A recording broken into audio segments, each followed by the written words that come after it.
My 13-year-old son froze in front of my wife's brand new car. He held my hand and whispered, "I don't want to get in."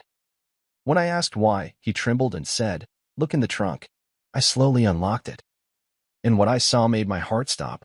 There are moments when your reality unhooks itself from time, and everything's sound, breath, even gravity falls quiet. That was one of them. The air was crisp that morning. A Saturday. The kind of morning when fathers take their sons for pancakes, not for this. The car was parked in our driveway. A shiny, white BMW X6. My wife, Nicole, had gotten it a week ago. A gift to herself, she called it. No warning. No discussion. Just showed up in it one evening, tossing the keys on the counter like they were receipts from the grocery store. "I'm working hard, babe," she had said with that trademark smirk. Don't I deserve nice things? We were already paying off a mortgage and 2 credit cards. But questioning Nicole meant inviting war. I'd learned to pick my battles over the years.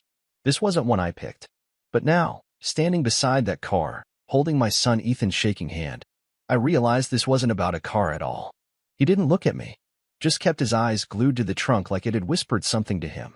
I pulled the key fob from my hoodie, my thumb hesitating over the button. I don't know why. I just felt it. Something primal. Wrong. Click. The trunk rose slowly. A hiss of hydraulics. My son buried his face in my sleeve. Inside wasn't blood. Wasn't a body. But it might as well have been. There were clothes. A man's hoodie. A pair of men's shoes, size 12 Nikes. Cologne. The expensive kind. One we'd never had in the house. There was also a silk tie. Black. Wrinkled like it had been yanked off in a hurry. And then, condom wrappers. 4 of them. Used. And worst of all, a hotel room keycard. I didn't speak. Couldn't. Everything inside me went still. Not angry. Not sad. Just frozen. Like the moment before a car crash. Your brain just refuses to catch up. "Dad," Ethan's voice was thin, cracking. "I didn't want to tell you, but last night, when Mom dropped me off at Uncle Jim's, she wasn't alone. There was someone in the front seat." He finally looked at me. Tears ran down both cheeks. I saw her kiss him. It wasn't like a friend. It was like those movies. I felt my knees give. I leaned on the trunk to steady myself. My wedding ring clinked against the metal. Nicole, my wife of 15 years. The woman I gave up a promotion for. The woman who told me she couldn't work full-time because being a mother is the real job. The same woman who now kept condoms and another man's hoodie in the back of her BMW. "Go inside, Ethan," I said, barely recognizing my own voice. "Go watch cartoons. I'll come in soon." He hesitated, then nodded. I watched him walk away, his steps slow, unsure. As soon as he disappeared behind the front door, I grabbed the hotel keycard. I turned it in my hands. Hotel Mariana, room 611. I'd driven past it before. Sleek. Private. Way out of our budget. A cold rage bloomed in my chest. She didn't just lie. She designed a double life. Suddenly, pieces started falling into place. The random spa weekends. The sudden gym obsession. The new lingerie I never saw her wear around me. The late-night meetings. I had been blind. Willfully blind. But no more. The clock in my mind started ticking. I wasn't going to yell. I wasn't going to cry. I was going to find out everything. And when I did, Nicole wouldn't even see it coming. I didn't sleep that night. Nicole came home late, of course. Around midnight. She crept in like a ghost, heels in one hand, purse in the other. Hair slightly messy, like she didn't care. Lipstick smudged in a way that wasn't accidental. She walked into the bedroom and paused when she saw me sitting on the edge of the bed, fully dressed, holding the hotel keycard between 2 fingers. She blinked, but her face didn't change. Not guilt. Not surprise. Just a slow exhale and that look, like I just spilled wine on her carpet. "Where'd you get that?" she asked, tossing her heels in the closet. I didn't answer. She took off her earrings next. Calm. Composed. Like I was a child throwing a tantrum and she was waiting for it to pass. "So," she said, finally, "you've been snooping." I stood up. Walked over to her. Close enough to smell cologne that wasn't mine. "You kissed someone in front of our son." She raised an eyebrow. "Maybe if you hadn't turned into a boring tax calculator with a beer gut, I wouldn't have to." That one hit harder than I expected.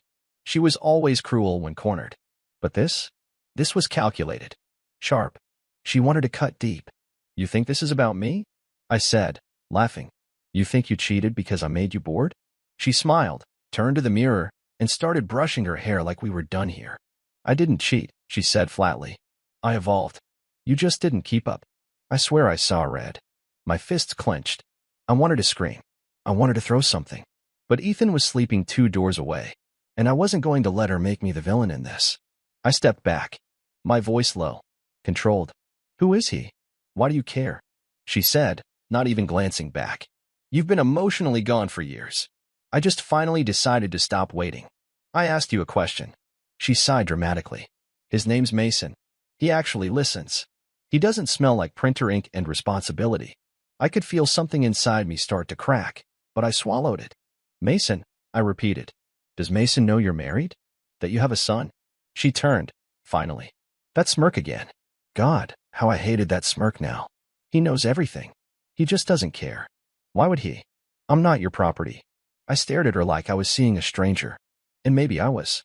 Maybe the woman I married had been gone for years, and this was just the hollow shell she left behind, walking around in my house. You're disgusting, I said quietly. She laughed. Actually laughed. Please, spare me the morality act. You're not some saint. You're just boring. She walked past me, brushing her shoulder against mine like I wasn't even there. Don't wait up tomorrow night, she called as she disappeared into the bathroom. Mason's taking me to the lake house. The door shut. And just like that, my world fell apart. Not with a crash. Not with an explosion. With a whisper. With a shrug. With a smile from a woman who didn't love me anymore. Maybe never did. I stood in the quiet room for a long time, listening to the sound of water running behind the bathroom door, watching the moonlight reflect off the trunk key that was still in my pocket. And in that silence, I made a decision. She thought I would stay. She thought I was too weak, too soft, too dependent. She was wrong. She had no idea who she was married to, but she was about to find out. The next morning, I woke up before dawn. Not that I'd slept much, maybe an hour at best. My head was spinning, but my body moved with a clarity I hadn't felt in years. Like I'd shed something heavy in the night, hope, maybe, or denial. Nicole was still asleep, sprawled diagonally across the bed like she owned the world and the people in it. Her phone buzzed twice on the nightstand. I didn't need to look. I already knew who it was. Mason. The savior. The upgrade. I got dressed in silence. Ethan was still asleep in his room, curled up the same way he used to as a toddler, one arm tucked under his head. I kissed his forehead and whispered, "We're gonna be okay, kiddo. I promise." Then I grabbed Nicole's keys from the bowl by the door and walked out to the car. The BMW glinted in the soft morning light like nothing had happened. Like it wasn't a moving tomb for my trust, for my marriage, for my peace. I unlocked the trunk again. Everything was still there, like the last act of a play that hadn't ended yet. This time, I took everything. The hoodie, the shoes, the cologne, the tie, the wrappers, the hotel keycard. I threw them all into a garbage bag and put it in my car. Not hers. Hers was about to be cleaned out and left somewhere far less convenient. I drove for an hour and parked the BMW in a sketchy part of the city. Left the doors unlocked and the windows halfway down. I hoped someone would take it, or scratch it, or key the word cheater into the side. I didn't care. It wasn't mine anymore. Not in any way that mattered. When I got back, Nicole was in the kitchen, wearing a silk robe, sipping coffee like she hadn't just burned our family to the ground. "Where's the car?" she asked, without looking up from her phone. I poured myself a glass of water, leaned on the counter, and stared at her like I was studying a predator in the wild. "Gone," I said. She finally looked up, her eyes narrowing. "What the hell does that mean?" I dropped it off. "Downtown. Doors unlocked. Keys in the console." Her face twitched. Just for a second. The cracks started to show. "You're insane," she said, standing up. "That's my car." "No," I said calmly. "It was paid for with our savings. Our card. Under my name. You want to argue? Let's take it to court. I'd love to bring up the hotel receipts." She opened her mouth, but I wasn't done. Also, I canceled all our joint accounts. Froze the credit cards. Changed the password to the bank app. You'll find your new life with Mason a little more budget conscious. Her hands balled into fists. "You think you can punish me?" I laughed. It came out darker than I expected. "No. I think I finally stopped letting you walk all over me. There's a difference." Her eyes narrowed. "You're pathetic." I stepped forward, close enough to smell her perfume, the same one she wore when we met. "No. I was a husband. A father. A man who gave everything to a woman who never deserved it. She scoffed and turned away, but I caught a tremble in her voice when she said, "Ethan's gonna hate you for this." That stopped me cold. And it was the first time I got truly furious. "Don't you dare drag him into this," I snapped. "You already used him as a cover while you paraded your side guy around town. Don't you dare act like you care now." She didn't answer, just stood there, silent, staring at the floor. I walked past her, grabbed my suitcase from the hall closet, and started packing. For the first time in years, I wasn't running away from something. I was walking toward freedom. Ethan didn't ask questions when I told him we were going away for a few days. He just nodded, zipped up his hoodie, and climbed into the front seat of my car like he already knew. We drove in silence most of the morning. I kept glancing at him, trying to find the right words. But what do you say to your kid when the one person he's supposed to trust the most has turned into a stranger? Somewhere between counties, he finally spoke. "Are you mad at me?" I looked over, startled. "What? Why would you think that?" "Because I told you about the car. And about Mom." My chest tightened. I pulled over, parked near a small lake off the road, and turned to face him completely. "Ethan," I said, "you didn't do anything wrong. You told me the truth. That's all I could ever ask." His eyes welled up. "I didn't want it to be true." "Me neither." We sat there, watching ducks float across the water. The breeze smelled like pine and wet earth. It should have been peaceful, but all I felt was that quiet ache of something breaking inside you slowly, deliberately. "I saw them once," he whispered. "At the gas station. Mom and that guy. She told me it was just her friend. But they were holding hands. Like, tight." I didn't say anything. My hand found his and squeezed. "And the worst part," he said, looking down, "is I didn't tell you then because I didn't want you to cry." That was the moment I broke. Not in anger, not in rage, but in grief. Real, soul-crushing grief. Because he had seen the signs before I had. And he protected me. A 13-year-old boy had carried that weight to spare his father. That's when I knew this wasn't just about Nicole anymore. It was about building something better from the ashes. For him. For both of us. We checked into a small roadside motel. Nothing fancy. 2 beds. Faded wallpaper. But it felt safe. Later that evening, my phone rang. "Nicole." I didn't answer. She called again. Then texted. "You really want to do this? You're embarrassing yourself." I blocked her. Then I opened my laptop and started writing an email. To my lawyer. I told him everything. The affair. The evidence. The receipts. The emotional neglect. I even attached photos I took of the stuff from the trunk. I laid it all out cold, clear, and without bitterness. I was done with emotion. Now it was about action. 2 hours later, I got a reply. "You have a solid case. We'll file for divorce and full custody immediately. Let's move fast." It felt like breathing for the first time in weeks. Ethan fell asleep early. I watched him, curled under the thin motel blanket, mouth slightly open, hair messy. Still just a kid. Still innocent, despite everything he'd seen. I promised myself, out loud, in that dark motel room, he will never have to feel that kind of betrayal again. Not while I'm around. The next morning, I woke up to an email. It was from a burner address. The subject line, "He's not who you think he is." Inside, photos. Mason.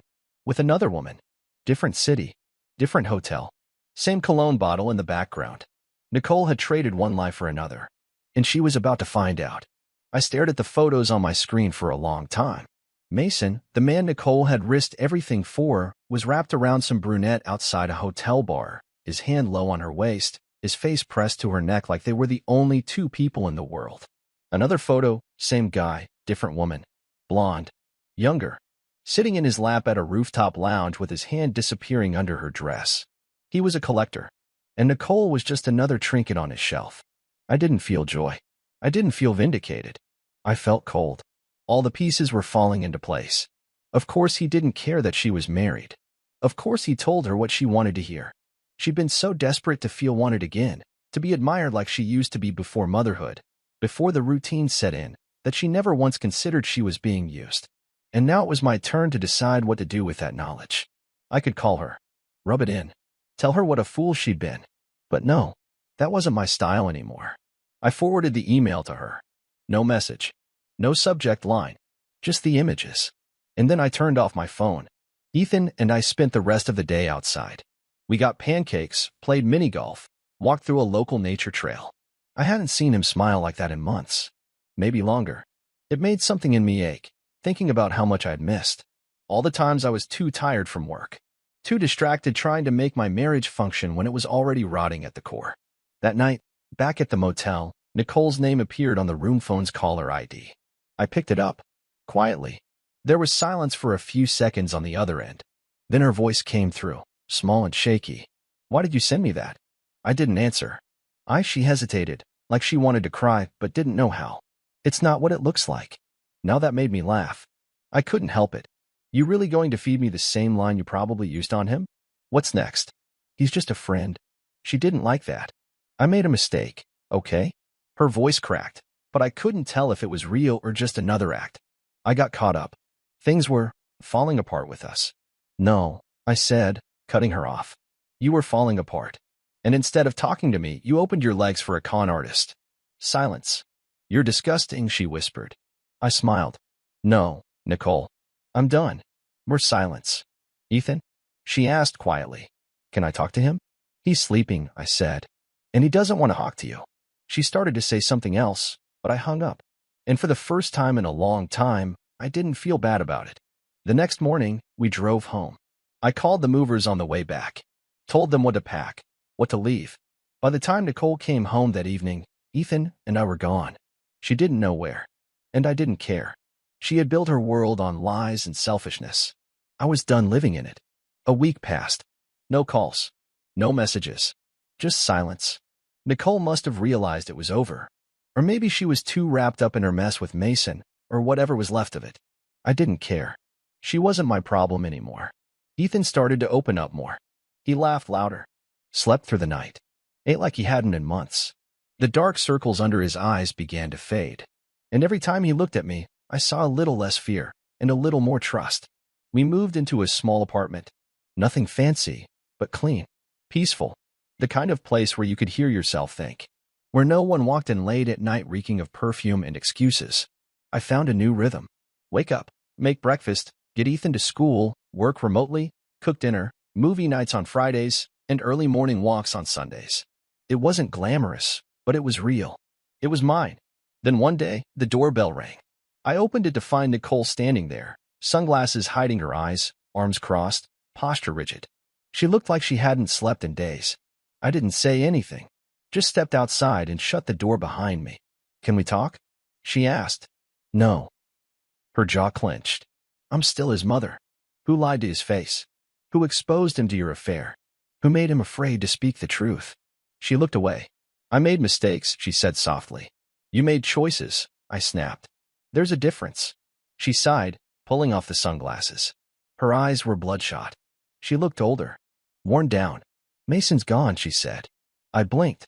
"And he used me, lied to me. He's with someone else now." I nodded slowly. "Yeah, I know. I sent you the proof." She swallowed hard. "You were right. Too late." "I'm not asking you to forgive me," she said quickly. "I just want to see Ethan. Please." I crossed my arms. "Do you know what he said to me last night?" I asked. "He said, 'Dad, do you think Mom ever really loved you? You broke that boy in ways I don't even think you understand.'" Tears welled in her eyes. I didn't flinch. "I want to fix it." "You don't get to fix this in a day," I said. "You don't get to show up like a hero after blowing up the house." "I'll do whatever it takes," she whispered. I stared at her. "Hard. You want a chance to earn back his trust?" I asked. "Start by showing up to family therapy. Twice a week. No lies. No drama. Just honesty." She hesitated, then nodded. "Good," I said. "And don't expect hugs or smiles. This isn't a redemption arc. This is your consequence." She opened her mouth, but I was already walking back inside. I didn't slam the door. I just closed it, quietly, because I didn't need rage anymore. She was finally tasting what she served for years' emptiness, and I was done being her plate. Therapy began that following week. She showed up late to the first session, sunglasses on, coffee in hand like she was headed to a casual lunch, not the battlefield she made for herself. Ethan didn't speak a word the entire session, just sat next to me with his arms crossed, staring at the carpet. When she tried to greet him, he looked through her like she didn't exist. She flinched. The therapist, Dr. Green, was firm but fair. She didn't let Nicole skate. Asked hard questions. Probed deep. When Nicole tried to shift blame or play the "we were both unhappy" card, Dr. Green stopped her cold. "Nicole," she said calmly, "your son saw you kiss another man. Then he asked his father to check your car. That moment isn't about dissatisfaction. That's betrayal." Nicole cried. Maybe it was real. Maybe not. I didn't care. What mattered was Ethan. Watching him, week by week, start to understand that her lies weren't his fault. That none of it was. She asked for more time with him. Unsupervised visits. I said no. Not yet. Not until Ethan said he was ready. Not until trust meant more than just showing up in a parking lot with crocodile tears. Some nights she'd text me long, meandering messages. Half apologies, half attempts to remember the good times. I never replied. That part of my life, those memories, were poisoned now. Every laugh we shared was soaked in hindsight. Every kiss laced with the taste of what she'd done behind my back. Then came the message that stopped me. "I think I'm pregnant." I stared at the screen, breath stuck in my chest. My hands felt numb. Another Mason? A rebound? A last-ditch play for sympathy? I didn't respond. A week later she messaged again. False alarm. "I just thought you should know." I wanted to scream. I wanted to throw my phone through the wall. But Ethan was asleep in the next room, and I wouldn't let her drama infect his world again. Instead, I started doing something I hadn't done in years. I wrote. I opened my laptop and started journaling everything, what I felt, what I feared, what I wished I'd said. The numbness, the anger, the quiet nights where it felt like half my body was missing from the bed. And through the pages, I started stitching myself back together. Not with forgiveness, not with hope, but with honesty. Ethan started asking questions at night. Simple ones. Do you think she really loved us? Did you love her? Are you ever going to love someone else? I never lied to him. I think she loved us in her own way, but her love wasn't loyal. And that's not the kind we need. Yes, I did love her, even when she didn't deserve it. And finally, I don't know, kiddo. But if I do, she'll have to be better than your mom. Much better. He nodded like he understood. One night, months after the last session, Ethan said quietly, "I don't want to go back to her house. I feel sick when I think about it." And that was it. I called my lawyer the next morning. We filed for sole custody. Nicole fought it. She showed up in court with a polished smile and a desperate story. But when the judge asked Ethan directly, he said what needed to be said. She lied. And she made me lie too. I won. Not out of revenge. Out of necessity. Because the boy who once whispered, "Look in the trunk," now stood tall beside me. And I wasn't going to let him be dragged into the wreckage again. The final court papers arrived in a thick white envelope. Sole custody, granted. Asset division, finalized. Visitation, at Ethan's discretion, supervised. I opened it alone at the kitchen table while Ethan was at school. It felt surreal, like signing the last page of a book you didn't want to read but had no choice but to finish. Nicole didn't reach out. No long emotional messages. No more fake apologies. I think, deep down, even she knew she'd burned every bridge she ever built with us. The house was quiet. Peaceful in a way it hadn't been in years. I got up, walked to Ethan's room, and stared at the shelf we built together. His trophies, his sketches, the baseball glove I'd patched twice with thread because he refused to replace it. His world was stable now. Rooted. That night, I took him out for burgers. Nothing fancy, just the same old diner we'd gone to every Friday before things started falling apart. We ate in a booth by the window. He dipped his fries in chocolate milkshake, grinning at my disgusted face. "Do you think it's over now?" he asked between bites. I nodded. "Yeah, I think it is." He looked relieved, but then his expression changed, like he was about to ask something deeper. "Are you happy now?" It caught me off guard. I had to think. "I'm getting there," I said honestly. "Happiness isn't a switch. But every day I don't feel like I'm drowning is a good one." He smiled and looked down, wiping his hands with a napkin. "I'm glad we left." "Me too," I wanted to say, but I didn't. I reached across the table, squeezed his hand once, and we sat in silence while people around us lived their own quiet lives. Later that week, I got an email from Nicole. Just a single sentence. "Tell him I'm sorry, even if he never wants to hear it from me." I didn't reply. Some things don't deserve closure. Some people don't deserve the final word. Months passed. Seasons changed. Ethan joined his school club, made new friends, got better at hiding the pain she left behind. I joined a local support group, met other men who'd been through similar storms. We talked. We laughed. We healed, piece by piece. I even started dating again, not seriously, not yet, but slowly. cautiously, learning to trust again. And one night, as I tucked Ethan into bed after a long day, he said something I'll never forget. You know, Dad, even though she left, I think I'm lucky. 'Cause I still have the one parent who stayed. That was the moment I knew. The worst part of my life hadn't destroyed me. It had shaped me. Not into someone bitter, not into someone broken, but into someone free. And if you're reading this, if you're the one gripping your own keycard, staring down your own wrecked trunk, trying to decide what to do next, then listen closely. You can survive this. You can rebuild. And one day, you'll stand in the silence of your own peace and realize you didn't lose. They just revealed themselves. And you walked away stronger.